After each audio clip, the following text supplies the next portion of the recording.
Com Theory meets Study Abroad Greece. We are going to take a trip to Greece, but first, a little about me. My name is Allison Sidlowski. I'm American. I grew up in Royal Oak, Michigan with a white family of 6. I'm a communication major, public relations and advertising minor at Oakland University. I love to travel, I love meeting new people, and I love helping people through difficult situations.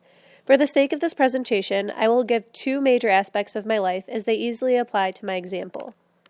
To start, over the summer I chose to study abroad in Greece. I traveled with Oakland University receiving school credit for a journalism class.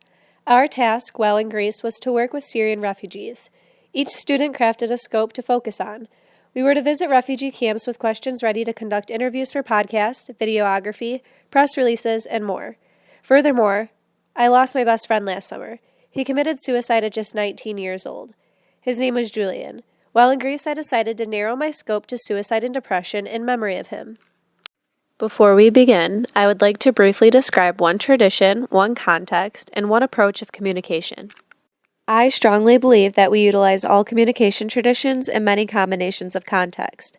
I also believe that we are all positivist or empirical, interpretive, and critical researchers depending on the situation, but for this example I will focus on one each.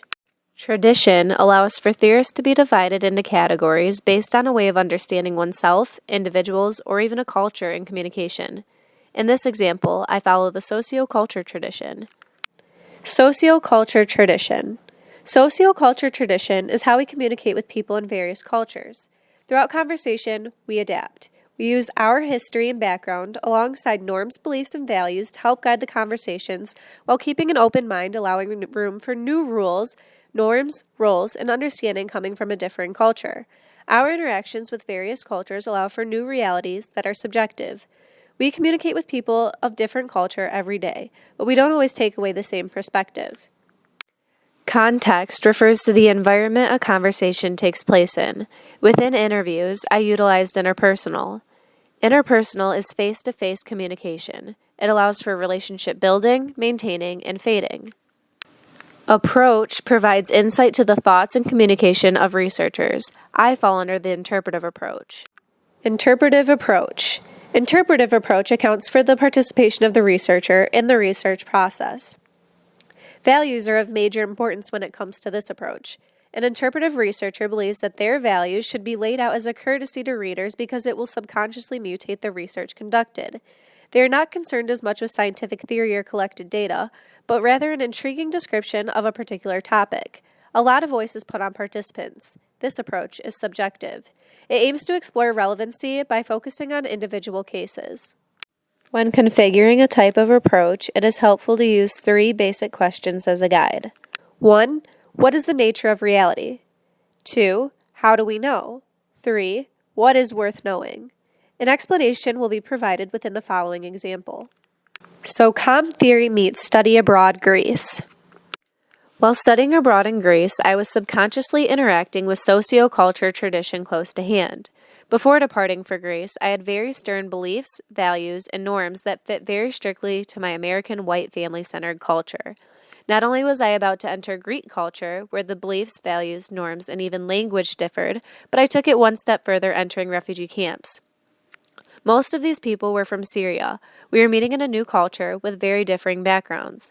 Within interviews, there was interpersonal face-to-face communication. Both myself and refugees had to maintain very open minds, learning from each other as we furthered. For example, it is very rude to decline food from some cultures. Also, women had to wear long pants in the camps, even if it was 89 degrees. So I adapted by accepting food and wearing long pants to enter refugee camps to ensure trust and commitment. With my studies in particular, I learned what was sensitive to talk about, what was frowned upon or rude, and the people I interviewed learned about me as well. Conversation between myself and Syrian refugees allowed for new rules, norms, roles, and understanding that was mutual. We both left with a new perspective on reality that was subjective to experience. Furthermore, I was also following the interpretive approach. I, as the researcher, was highly involved. Although I had no intentions of letting my personal experience with depression and suicide as it related to Julian get in the way of my studies, it is something that I valued, so it's still subconsciously there. The way I spoke to people I interacted with, the questions I refrained from, or the times I decided recording any of the conversation was inappropriate, easily mutated data collected.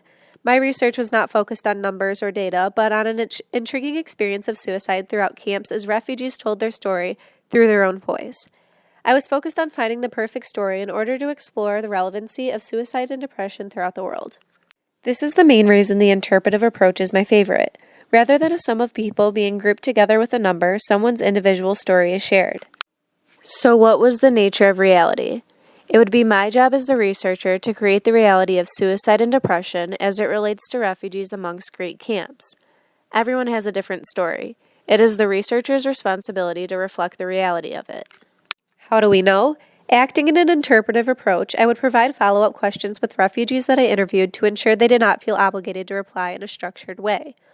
Whether there was reporters, police, or family that threatened a response, or how they would have replied differently if those officials had not been there, to ensure a just response. What is worth knowing? If I chose to create a theory with my example, I would have to state my value of suicide and depression as it relates to Julian. Readers need to know in order to compare the data with values of the researcher.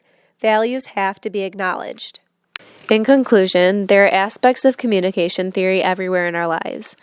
Our beliefs, values, and ideas guide our actions everywhere we go, and they're not the same for everyone. Although my history and background of white American and love of travel easily connect to socioculture tradition, and my value of suicide and depression resembled the interpretive approach, everyone sees the world through their own lens. Everyone has different views on the world, different beliefs, different communication traditions, backgrounds, and approaches to knowing. How they conclude theory is unique to them. Com theory meets study abroad Greece.